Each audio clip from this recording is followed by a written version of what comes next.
fraților, ursul prăvăștenilor!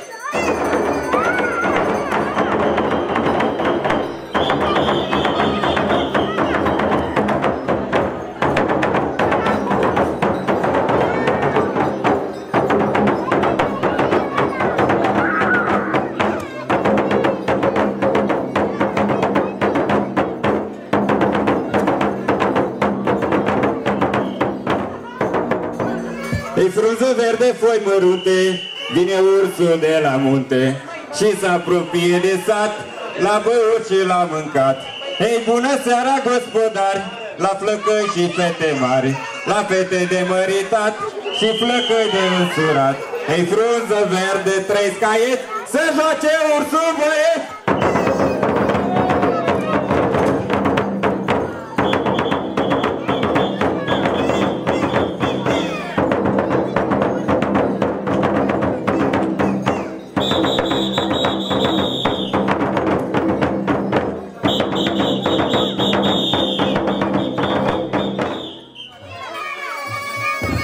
Ei, măi, Găvrilă, jabră mare, scoală-te în 2 picioare, ca să vadă lumea bine, cum mă asculți tu pe mine.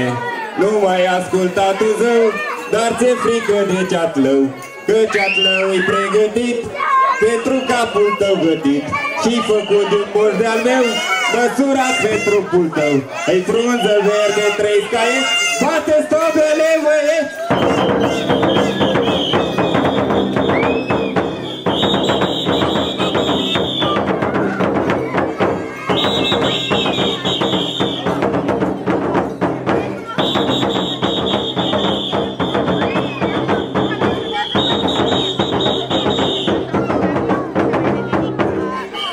Ursul meu din Transilvania l-am adus în Italia, l-am adus cu avionul să facem revelionul. L-am adus de mititel, l-am crescut ca pe un purcel și-a crescut mare de tot și i-am pus verigă în bot.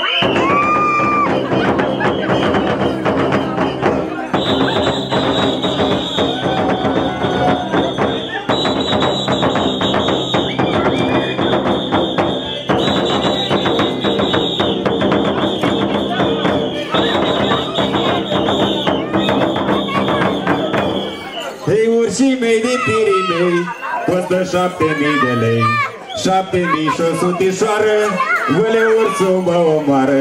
Ei, ursule, nu mă mânca, că ți-o-i da ursoaica mea, că-i frumoasă rău de tot, mai pune-ți labele pe bot.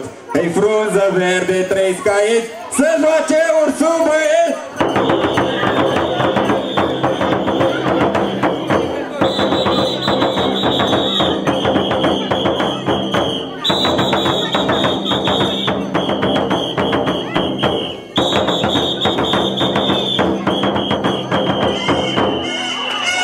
Colombale la părău, ursului cade rău.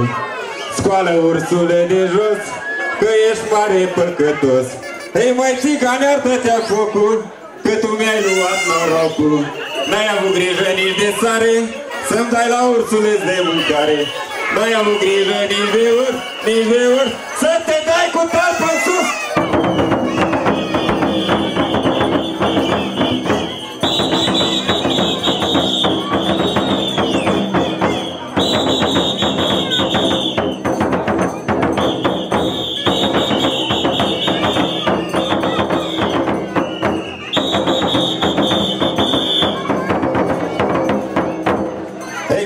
Verde foi plivit, ușii mei au obosit. Ei acum se opresc și spre multe apoi pornesc. Ei, bună seara, gospodar, la